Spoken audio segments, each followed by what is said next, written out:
Welcome back to the latest edition of Online Mobility with Ethan. I am Ethan. Today we've got some upper body mobility. How it's going to work, we've got 5 movements. We're going to run through each movement 3 times. The first movement we've got today is our snow angels. So I am going to demonstrate this kneeling first, and then I'll show you what it's going to look like laying down on the ground. What we want to try and focus on with this is when you're laying down, arms want to be straight. We want to have our palms facing the ground. So what we're going to do from here is first we're going to lift the hands up off the ground and then slowly bring the arms up overhead. If we can get the thumbs to touch, that would be great. If we can't, that's also fine.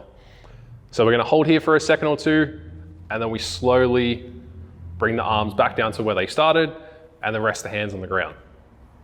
Now, with the snow angels, once you lift the hands up off the ground, a good thing to try and focus on is as you bring your arms out and around, try to keep reaching out. So a very common thing you'll see is everyone's good till we get to about here, and then all of a sudden the shoulders kind of take over, we shrug, the ears disappear, and then we finish like that. Okay? So when we start, hands will come up off the ground, we reach away, my hands are now in line on my shoulders, I'm still reaching out. I'm reaching out, now I'm still reaching up and out, I hold, and then same thing on the way back down. I'm reaching out, I'm not shrugging, and I come down. So what they'll look like,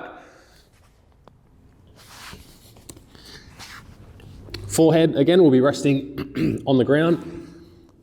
If you don't like how it feels having your forehead resting on the ground, you can always pop a blanket, a pillow, or something small underneath your forehead.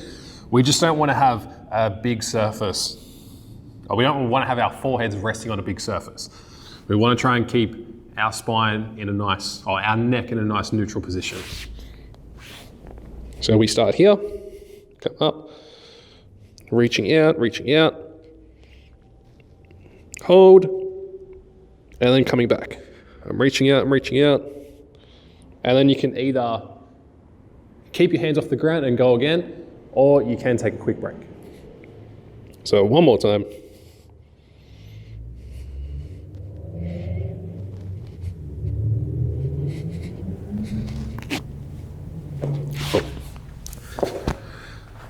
That is the snow angels. You'll be doing 10 of those. Now one of the best ways to make this a little more challenging is to slow it right down. It is something that, if you do it fast enough, you're not really gonna feel too much. You'll be like, yeah, cool, I'm gonna be doing the best snow angels. But if you can slow it right down, it's going to get very challenging after about 3 or 4, and we are doing 10. So either slow it right down, or if you have maybe cans of food, you might be able to hold them, and then that'll make that positioning, once we get past the head, a little more interesting, a little more challenging. The second movement is a prone back extension. Again, you'll be doing 10 of these. Again, you'll be laying face down, forehead will be resting on the floor. I should have left my hat how it was. For this, hands are going to go behind the head. We're going to rest the chest and the forehead on the ground, and then try to relax the shoulders as much as you can. If you can get your elbows to touch the ground, that's cool. And then what you'll be doing from here is, first of all, elbows will come up off the ground, and then we're trying to lift the chest up off the ground as much as we can. So I'll demo 2 here. So I go elbows up, and I'm trying to lift up as far as I can, and then back down. So forehead touches, elbows touch. So one more time, elbows up and down.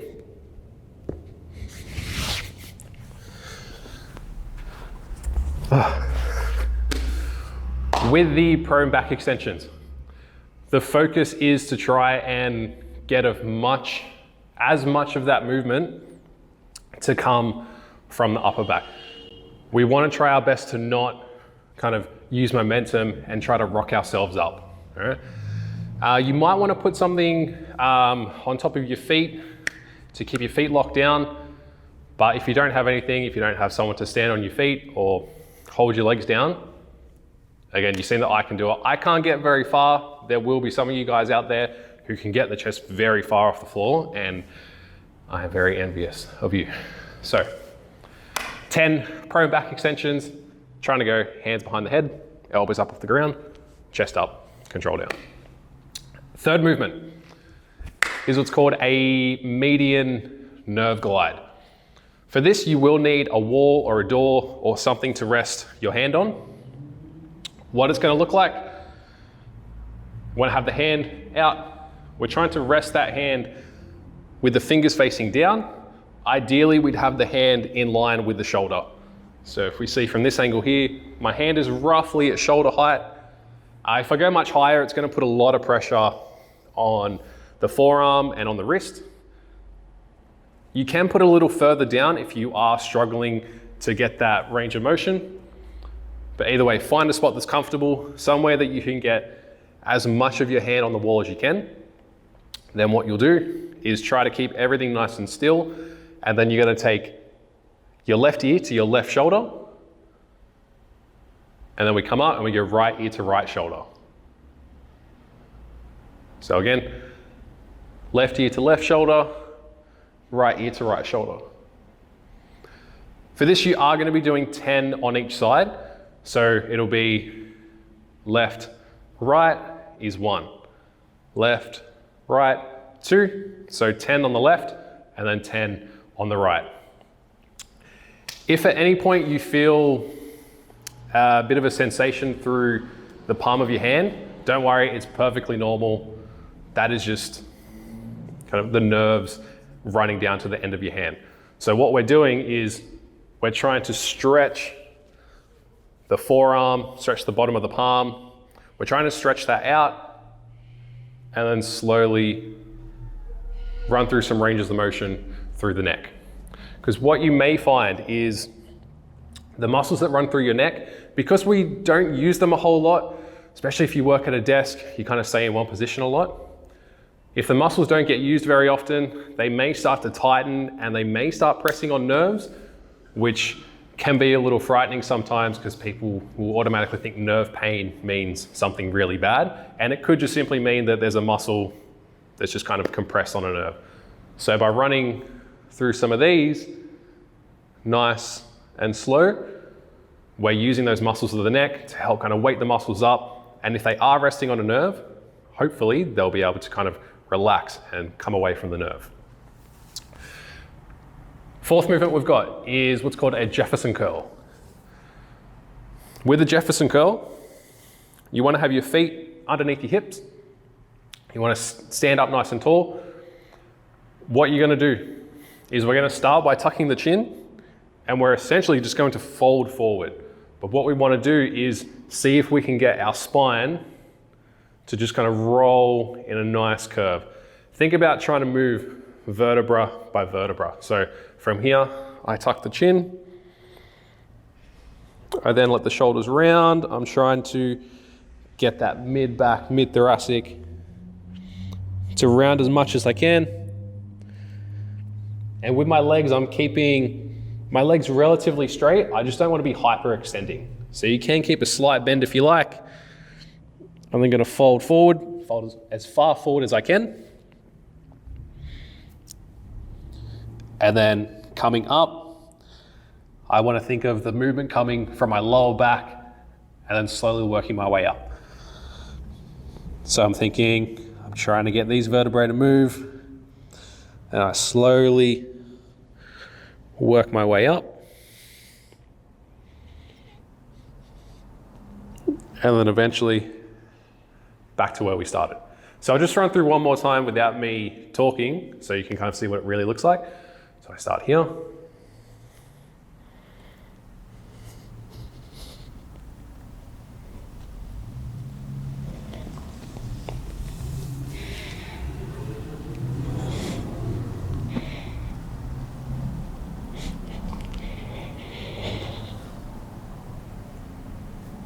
There you go. With a Jefferson curl, it will be 10 in total. The Jefferson curl is something that takes, you want it to take a little while. So it's not something that you want to do 1, 2, 3. You want to take your time with it. Try to get as much movement through the spine as you can. There's also a train of thought that we want to try and keep our spine as straight and as stiff as we can, because we don't want to hurt it. But really, we need to be able to move our back or move our spine through all the different ranges of motion. So this is really good, because if you do happen to have a tight back, I used to have a fairly tight back, and these worked wonders for my back. They may work for you. They may not be your jam, but give them a try, okay? Fifth movement we've got, and final movement, is our thoracic rotation. You have a few options for this. First one is on all fours. So hands under the shoulders, knees under the hips. We'll go hand on the back of the head. Now, I like to think elbow to elbow pit. So we come right elbow to left elbow pit, and then I want to open back up and try to get that elbow as high up as I can. And then we come back down, elbow to elbow pit, open back up, and back down. Again, with the thoracic rotation, we'll go 10 on one side, then 10 on the other. One thing you can focus on with these is as you turn and rotate up, try your best to not jerk your head and try to look up. I like to try and keep my head square with my shoulders, so wherever my shoulders go, that's where I want to try and keep my head. So I don't want to get to here and then look up. So head moves with the shoulders. That's why if you can try and get your elbow to reach up, you should find that more helpful than doing that, okay? Just a little bit of extra stress that you don't need to put your neck through. So they're the 5 movements we've got for the upper body mobility. If you have any questions, or if you'd like to learn a little bit more about what we're doing, send us an email, get in contact with us through Instagram or Facebook. If you do happen to do this, let us know on social media, tag us, hashtag, I'm sure we've got a hashtag around there somewhere. But let us know how you go and have fun.